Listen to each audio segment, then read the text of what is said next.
केवल रूपा ही अपने गांव को याद नहीं करती थी, पूरा गांव भी रूपा को याद किया करता था।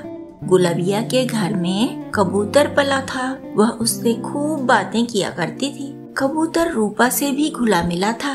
गुलबिया के कहने पर कबूतर उड़ उड़ कर जाता, सूखी धरती, नदियाँ, पहाड़ पार करता जाता और बौना राजा के महल में मंडरा मंडरा कर रूपा को खोजता था। आखिर कबूतर ने पता लगा लिया कि रूपा कहाँ मिल सकती है, कब मिल सकती है। महल के बगीचे के बारे में वह गुलबिया से कुछ कह तो नहीं सकता था, पर जब गुलबिया रूपा को याद करती तो कबूतर घूं घूं की आवाजें निकालता, हाँ में सिर हिलाता और उड़ उड़ कर घूम घूम कर गुलबिया को समझाता कि मैं रूपा के पास जा सकता हूँ। आखिर गुलबिया ने एक योजना बना ली। रूपा के घर जाकर उसके परिवार से भी बात की।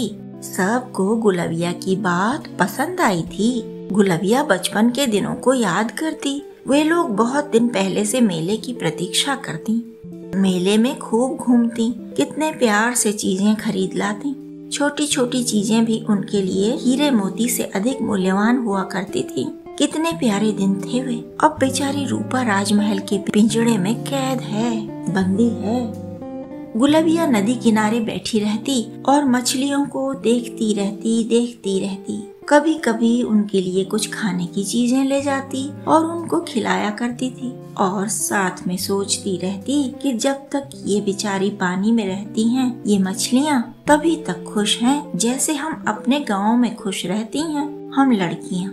पता नहीं बेचारी रूपा कैसे जी रही होगी वहाँ। बौना राजा कितना दुष्ट है, राजकाज में रुचि नहीं लेता, चोर डाकुओं की तरह काम करता है। प्रजा की रक्षा करना तो दूर, प्रजा को कष्ट देता रहता है। उनकी बेटियां उठा उठा कर लड़कियां अपने घर के आंगन में निकलते भी डरने लगी हैं कि कहीं बौना राजा का कोई आदमी न देख ले, उठवा न ले राजा उसे। बचपन में वे जंगलों में तक अकेली चली जाया करती थी।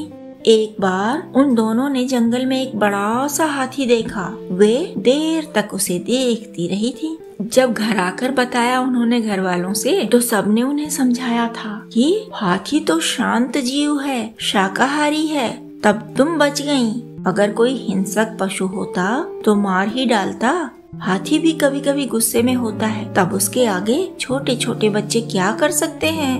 उसके पैर देखे थे तुमने? तुमसे कई कई गुना बड़े थे कि नहीं? वह गुस्से में होता तो बच जाती क्या तुम दोनों? बहुत सारी बातें सुनी उन्होंने। तब रूपा और गुलबिया को समझ में आया था कि गांव और जंगल में कितना बड़ा अंतर है। लेकिन जंगल से भी अधिक खतरनाक तो राजमहल हो गया उन लोगों के लिए। बेचारी रूपा। सारे गांव के लोग भी यही कहते रहते, बेचारी रूपा बौना राजा के पिंजड़े में बंद है, कैसे जीती होगी वह, कितना दुखी होगी, कितना रोती होगी। गुलबिया की चितकबरी बछिया तक जब रूपा के घर के आसपास जाती तो ठिठक कर खड़ी हो जाती, मानो वह पूछ रही हो कि वह प्यारी लड़की रूपा क्यों नहीं दिखाई दे रही।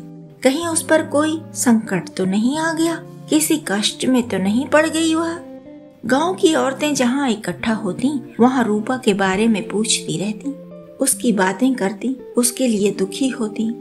गांव के किसान, बच्चे सब रूपा को याद किया करते थे और बौना राजा को कोसते रहते थे। राजा के पास तलवार होती है, सेना होती है, रक्षक होते हैं, राजा से कोई पंगा नहीं ले सकता। दरबार बौना राजा लगाता नहीं, न्याय करना जानता नहीं, जनता को अपनी बात कहने का मौका तक नहीं देता, मंत्रियों को तक बात बोलने का अवसर नहीं देता। वह क्या करें ऐसे राजा का? ऐसा राजा जो लड़कियों को उठवा लेता है।